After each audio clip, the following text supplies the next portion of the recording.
So, the Predator franchise is a very mixed bag.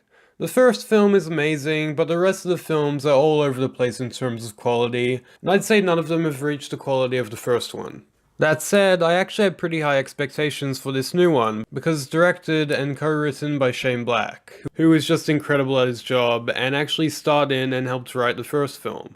So now, The Predator has finally arrived. It's time to review it.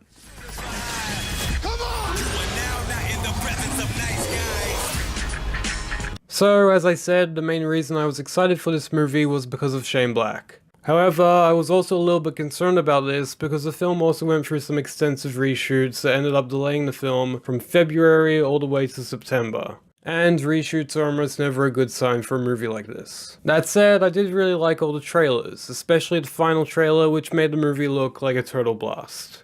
But then the reviews came out and the film got me worried again.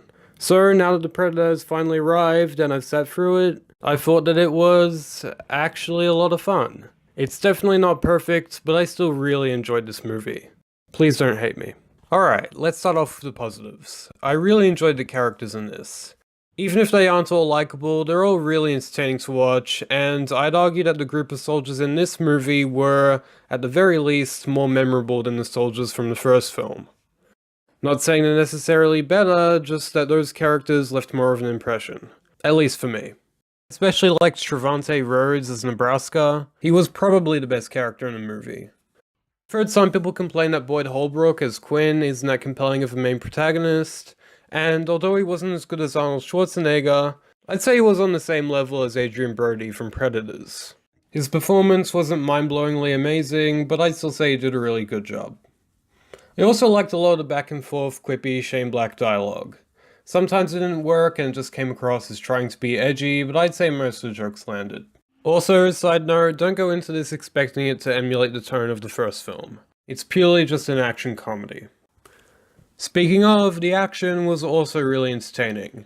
It's a lot gorier than I expected. This is by far the goriest Predator movie, but it's never too extreme where it's laughable, nor is it too violent and realistic to where it's upsetting. The action is still pretty graphic, but just kind of fun to watch because of the tone. Kinda like a Tarantino movie. My favorite action scene by far was the Predator escaping the lab, just hacking through people with very minimal effort. The Predator also had a gun at one point, and I can't believe we've never seen a Predator hold a gun before. That's kinda weird actually. But yeah, that moment was pretty badass. Also, there's some complaints about the CGI in this, and yeah, it's nothing amazing, like you can tell what's CGI and what isn't. But there wasn't anything that looked awful, so I don't really see the big deal there. As for the negatives, by far my main issue was the editing and pacing. It was distracting how bad it was at times. And that was probably due to the film's extensive reshoots. The pacing was way too fast, and there are just little things I noticed. Like at one point Olivia Munn's character was scrolling through images on an iPad, and every time she touched the screen it made some kind of sci-fi beeping type sound effects. That was kind of funny actually. But there's also another part where we see characters in stolen vehicles, but we never see them stolen. Like at one point we just see the character in Nebraska driving a cop car, and I don't think we actually saw him steal it, or even see the car before that moment. So yeah, a lot of the scenes just ended up feeling too short. Some scenes even last only 30 seconds long. I'm really hoping for an extended cut of the film, and Fox usually does tend to do those. There's also a few moments from the trailer that didn't end up in the final film, along with these set photos. Nothing like this ended up in the film. And I'm guessing that's because a lot of Predator fans saw those set photos and were all like, but the Predator can't work with humans. Even though a Predator worked with a human in Alien vs. Predator, which is canon now, I think. And again in Predators, but yeah, they're right. Predators can't work together with humans. It totally breaks all the continuity. So anyway, Fox saw all the backlash and ordered a bunch of reshoots, and who knows, maybe if there weren't all the changes to the film it would have ended up being better.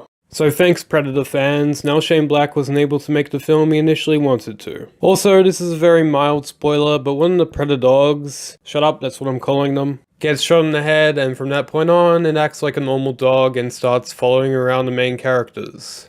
That was never explained. Maybe that was cut out, I don't know. There was also some weak dialogue, like the scene with Boyd Holbrook's wife giving a speech about him. That scene was actually kinda cringeworthy. Also, this movie ends with the weirdest setup for a sequel I've ever seen. It feels almost like a parody of how movies nowadays are trying to set up sequels in cinematic universes, but I'm pretty sure that's not what this was going for. That said, I would be up for a sequel to this, but we're definitely not gonna get it. Oh well. Overall, I had a lot of fun with The Predator despite its many flaws, and I honestly don't understand the hate this movie's been getting. I thought it was better than a lot of other movies I've seen throughout the year.